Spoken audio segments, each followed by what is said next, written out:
All right, kiddos, I have a question for you. How are you doing at practicing honor at home?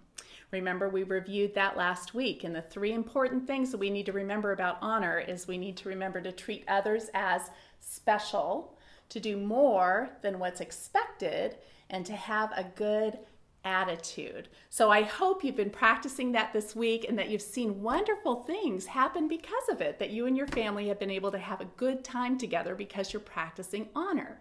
But I have another question for you. How many of you have blown it this week and done something that wasn't honoring? Be honest.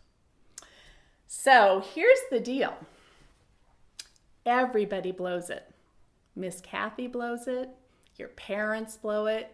We all blow it sometimes. So the key is, what are we going to do when we blow it, right? We're all going to make mistakes. We're all going to have a bad day where we wake up grumpy, or we say something unkind, or we do something, have a bad attitude when mom asks us to do something.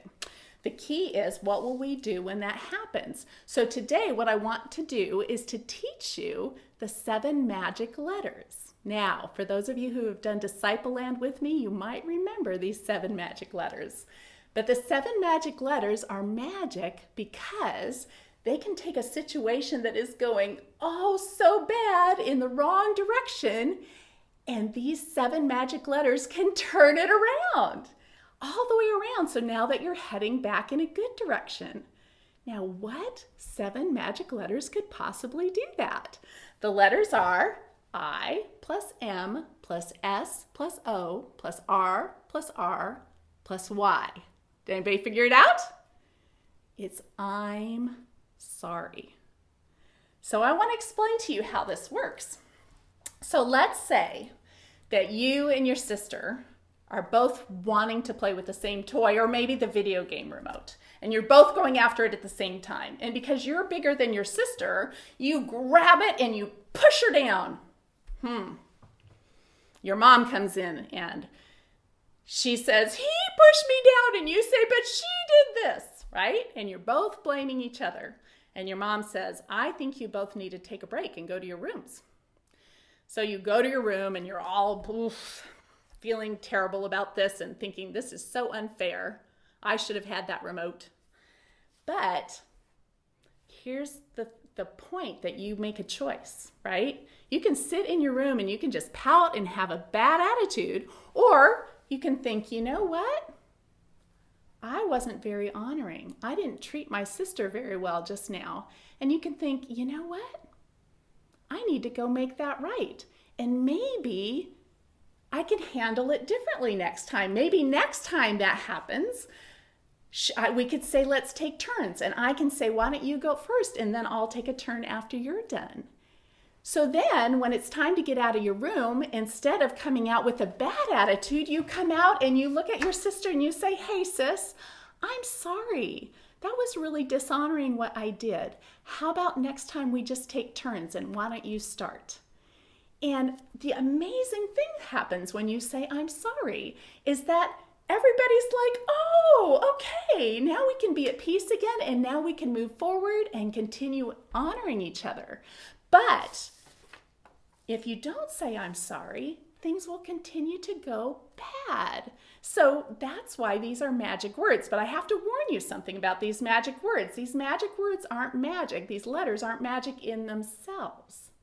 They are only work like magic when you have a humble heart. And here's the thing, is God says, I love a humble heart. I can work with anyone who has a humble heart, with anybody who's willing to say, you know what, I blew it and I need to learn from that.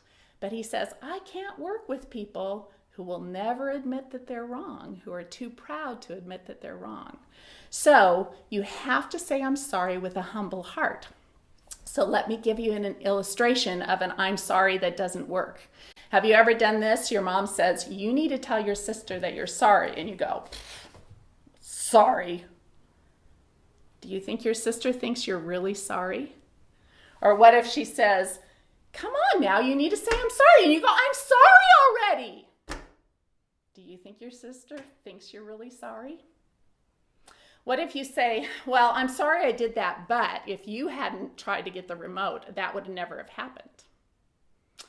So let me tell you something. If you say sorry in any of those ways with a tone of voice, or if you say sorry, but, and you blame the other person for something, that doesn't work like magic. That just makes it feel like you didn't even say sorry at all. So what I want to encourage you guys to do is to practice this at home, to practice honoring. But when you're dishonoring and you blow it, don't give up. Go to Jesus. Ask Jesus to help you to say those magic 7 letters, to turn it around, and to choose to do something different next time. So keep practicing honor. When you blow it, don't beat yourself up, but have a bad attitude. Instead, talk to Jesus about it, humble yourself, say those 7 magic letters, and see what God does.